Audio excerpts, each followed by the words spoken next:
Alright, today we're going to show you how to replace a Rainbird sprinkler head if it's going bad. Times you'll notice is you'll have a lot of issues with the sprinkler kicking out a lot of water, or it's not operating correctly, or it's just spurting everywhere. So this is an easy homeowner's DIY fix on how to do it. The first step is you're going to want to dig around the sprinkler. First locate the sprinkler, then you're going to dig around it. Then after you dig around it, you're going to want to drain the water and remove the sprinkler. This is a twist off sprinkler, and I'll show you in just a second.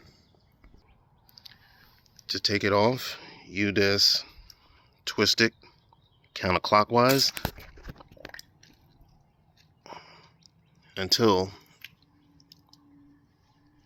it comes up. Now, I have been running this for a minute to find out if it is bad, but this one is bad. You just untwist it until it comes off. Under here, you're going to notice that there's a sprinkler head right here. So you want to make sure that this does not get no dirt or any type of contaminants back into the water line itself. Like so. Just put a rock or something like that under it, and you should be good to go. As of right now, just put a shovel under there. As long as I'm keeping it above the water here, it should be good. But this is going to drain out on its own. I'm not going to have to worry about that. In the meantime, I'm going to take this piece, and it can be either the round one or the big sprinkler head, the rotating one. But you'll normally take this down to your local hardware store to get it replaced. Go Lowe's or Home Depot or Ace Hardware, wherever you go to, where they sell Rainbird products, and you can get a replacement for this. Here's the replacement that I went to go pick up, and I found what the main problem was. If you look on there on the top, it was just a crack. That crack is why I was spitting out all the water. So it's pretty much failed. It's done. Had to get a new one here. So I'm going to go ahead and install it right now. Alright, so we're back. As you've seen earlier, it was full of water. But now it's pretty much drained. That's why I wasn't going to worry too much about it. But I was saying pay attention. Make sure these edges are cleaned off. The ridges are cleaned off. You just want to make sure you wipe them down and clean them.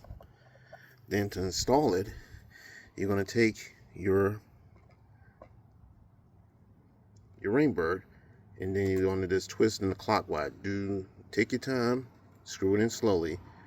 If it feels tight when you first get it on there, stop, reverse back, and keep it secure on there and keep holding pressure until you feel like a click.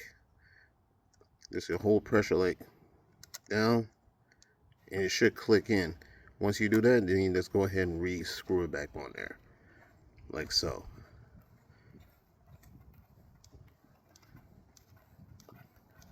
And once this is done, make sure it's on there tight. Not too tight, but not overly tight. But you want to make sure it's on there really good and secure.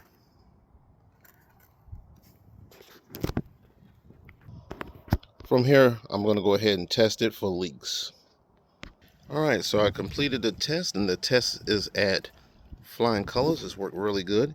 So what I'm going to do is I'm going to take the dirt and bury it back around, and we'll see the finished results. This is a finished product. If you have any questions, like and subscribe.